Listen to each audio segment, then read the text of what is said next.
اما بعد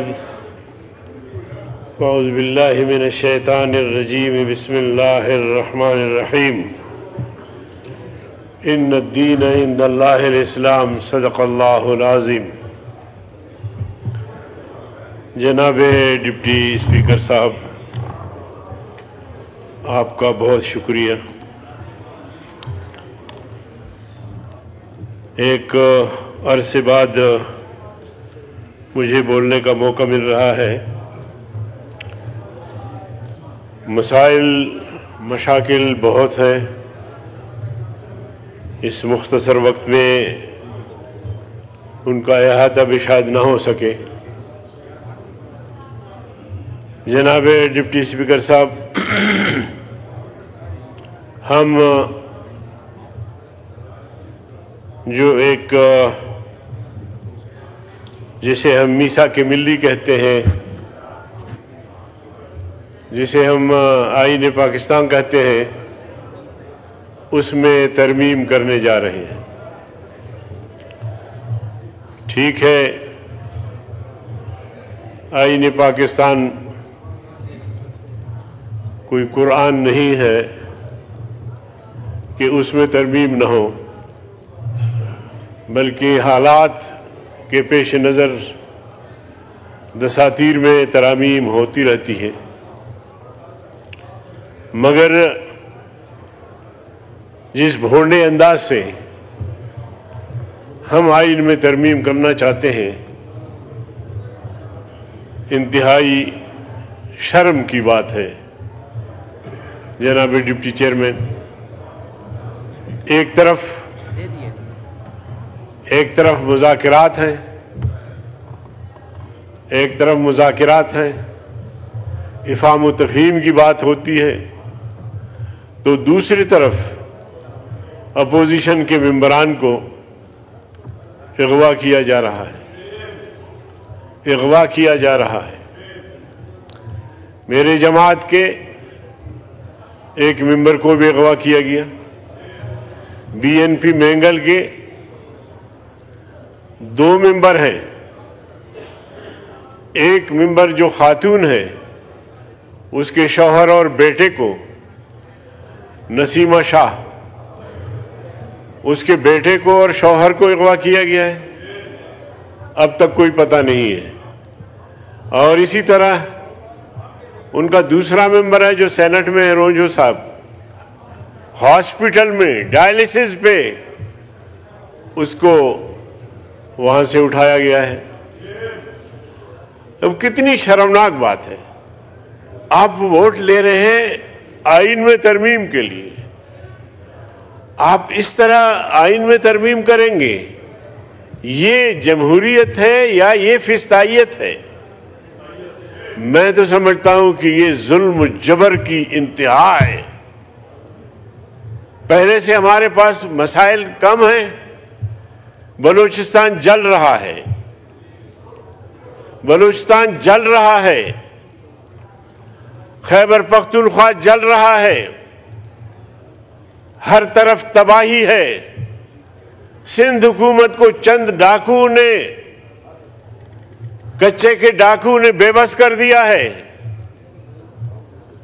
پہلے کم مسائل ہے کہ آپ نئے مسائل پیدا کر رہے ہیں۔ رات پرائم منسٹر صاحب تشریف لائے تھے مولانا صاحب کے گھر پہ۔ مولانا صاحب نے انہیں یاد دلایا کہ ہمارے ممبروں کو اغوا کیا جا رہا ہے، ان کو دھمکیاں دی جا رہی ہیں۔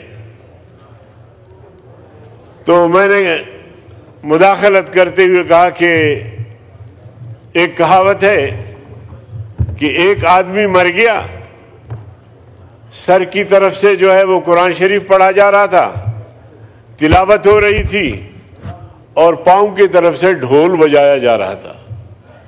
تو کسی نے پوچھا کہ بھائی یہ کیا کر رہے ہیں آپ مردے کے ساتھ؟ تو مقامی لوگوں نے جواب دیا کہ یہ حضرت دونوں کام کرتے تھے، تو اس لیے ہم دونوں جو اس کے اعمال ہیں اس وجہ سے ہم اس کو ثواب پہنچانا چاہتے تھے۔ تو میں نے کہا کہ جناب پرائم منسٹر صاحب، ایک طرف مذاکرات ہے، دوسرے طرف آپ کی حکومت میں ہمارے لوگ اغوا ہو رہے ہیں، ہمارے لوگوں کو دھمکیاں دی جا رہی ہے، ہمارے لوگوں کے بچوں کو اٹھانے کی دھمکی دی جا رہی ہے، اور پورا داستان تو یہاں پیش ہوا۔ تو جناب والا، یہ جمہوریت ہے، اور اس طرح آئین میں آپ ترمیم لانا چاہتے ہیں؟ تو جناب ڈپٹی اسپیکر صاحب، شاید یہ ایک سیاہ ترین تاریخ ہو، سیاہ ترین اس دن جب اس طرح بل کو ہم پاس کریں گے، تو میں سمجھتا ہوں کہ پاکستان کی تاریخ کا سیاہ ترین دن ہوگا۔ جناب والا، بلوچستان ایک خاتون ہے، اس کے نظریات سے اختلاف کیا جا سکتا ہے، ان کی پالیسیوں سے اختلاف کیا جا سکتا ہے۔ بلوچستان یکجہتی کمیٹی، بلوچ یکجہتی کمیٹی، وہ خاتون جا رہی ہے امریکہ۔ جناب والا، ویزا بھی ہے، اس کا کاغذات بھی سب کچھ ہے، پہلے سے کوئی ایسی جانے پر پابندی بھی نہیں تھی، اس کو روک دیا جاتا ہے۔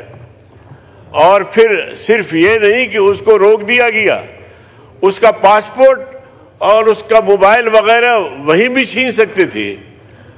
رات کی تاریکی میں ایک سنسان روڈ پر ان سے الجھتے ہیں، موبائل بھی چھینتے ہیں، پاسپورٹ بھی چھینتے ہیں۔ اور میں سمجھتا ہوں کہ سندھ حکومت نے آج تک اس حوالے سے کوئی وضاحت نہیں کی۔ میں سمجھتا ہوں کہ یہ بھی ڈوب مرنے کا مقام ہے۔ آپ کیسے پاکستان کو چلا رہے ہیں؟ جناب والا، ایوب خان سے لے کر آج تک بلوچستان مسلسل ظلم سہتا رہا ہے، ظلم سہتا رہا ہے۔ ان چار دیواریوں میں ہم نے مسلسل آواز بلند کی ہے۔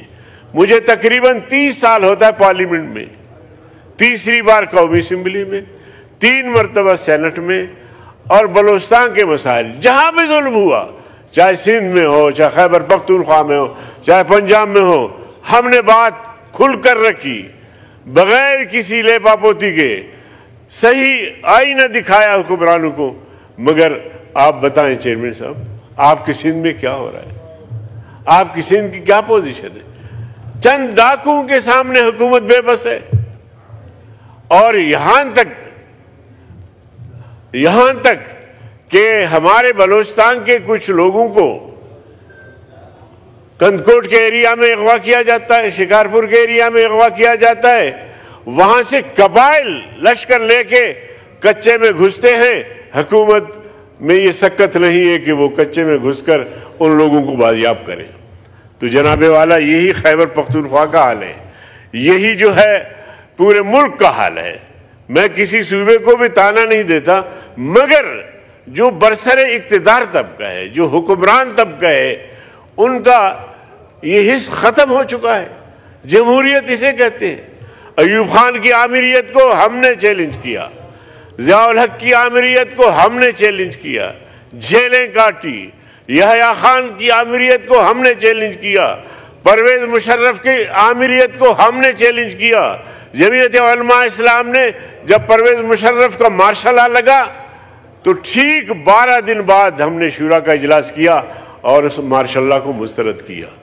ہم نے جمہوری اداروں کی بحالی کے لیے کسی سے کوئی کم قربانی نہیں دی، بلکہ سب سے بڑھ کر گھنٹی اپنے گلے میں باندھ کر ان کے مظالم کو، ان کے غیر جمہوری اقدامات کو چیلنج کیا۔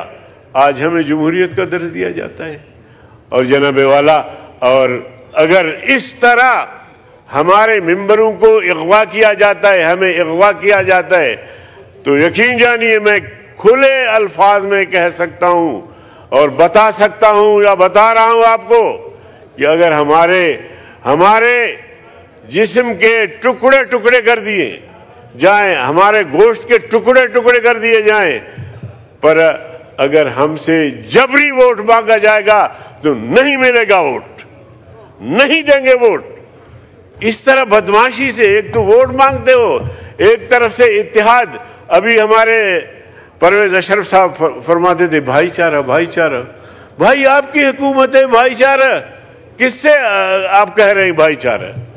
بھائی چارے کی فضا تو آپ قائم کریں، آپ کی حکومت ہے، صدر پاکستان آپ کا ہے، وزیر اعظم ہے، آپ سب اتحادی ہیں، بھائی چارہ کی بات کرتے ہو، بھائی چارہ ہے نہیں، تو یہ انتہائی شرمناک ہے۔ میں شدید مذمت کرتا ہوں حکومت کے ان اقدامات کی کہ ایک طرف وہ مذاکرات بھی کر رہی ہے اور دوسری طرف ہمارے ممبروں کو اغوا بھی کیا جا رہا ہے۔ تو جناب والا، بلوچستان کے حالات بہت خطرناک حد تک پہنچے ہیں، خیبر پختونخوا کے حالات خطرناک حد تک پہنچ چکے ہیں، وہاں کی خبریں آپ تک پہنچ رہی ہوں گی کہ وہ اب وہاں تک پہنچے ہیں کہ وہاں سے شاید لوٹ کر آنا ممکن نہیں ہے۔ تو میں بہرکیف حکومت کی جو کارکردگی ہے یا کردار ہے، اور خاص طور پہ اس بل کے حوالے سے، انتہائی افسوسناک اور انتہائی شرمناک ہے۔ تو اس قسم کی حرکتوں سے باز آئیں، اور جو ممبران پارلیمنٹ اغوا کیے گئے ہیں ان ممبران کو رہا کیا جائے، اور اس کے بعد ووٹ مرضی کا ہے۔ ہمیں یقین جانیے، یہاں تک پتا چلا کہ ایک ووٹ کا جناب والا 50 کروڑ تک بولی لگی ہے، اور اس سے بھی شاید آگے۔ یہ کیا جمہوریت ہے؟ یہ کیا آپ آئین میں یا قوم کو کیا پیغام دے رہے ہیں، یا دنیا کو کیا پیغام دے رہے ہیں؟ زبردستی میں آپ کو بتانا چاہتا ہوں کہ زبردستی آپ یہ بل پاس نہیں کر سکیں گے۔ اب اگر آپ ایک مصنوعی اکثریت بھی بنا لیں تو یہ قوم کا متفقہ ترمیم نہیں ہوگا، اور انشاءاللہ آپ دیکھیں گے پھر ہم سڑکوں کو بھر دیں گے کہ حکومت نے زبردستی کی، جبر کیا، ہمارے لوگوں کو پابند سلاسل کیا، اور مصنوعی اکثریت کے بنیاد پر بل پاس کیے۔ تو اس طرح جناب والا بات نہیں چلتا۔ آپ بیٹھے تھے، ہم بھی خوش تھے، بیٹھیں گے، اس کا حل نکالیں گے، اور کوئی ایسا مشکل نہیں کہ آسان نہ شود، کوئی ایسا مشکل نہیں ہے کہ آسان نہ ہو۔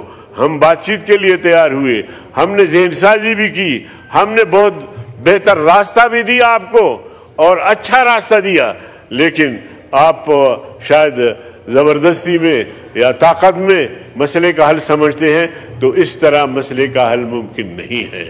تو بہرکیف میں جناب ڈپٹی چیئرمین صاحب، میں آپ کا شکریہ ادا کرتا ہوں کہ آپ نے مداخلت نہیں کی۔ میں اس ضمن میں جو شنگھائی کانفرنس ہوئی ہے، اور میں بارہ خاص طور پہ جو چین کا کردار رہا، میں خراج تحسین پیش کرتا ہوں چین کو بھی، اور اسی طرح غزہ کے مسلمانوں کا جو قتل عام ہو رہا ہے مسلسل، صدر پاکستان نے آل پارٹیز کانفرنس بلائی تھی، اور اس کا نتیجہ بھی ابھی تک کچھ نہیں ہوا، اور ہانیہ اسماعیل ہانیہ کا جو قائم مقام تھا، جو ان کے جگہ پہ سربراہ بنا، تو ان کی شہادت کا بھی سننے کو ملا ہے۔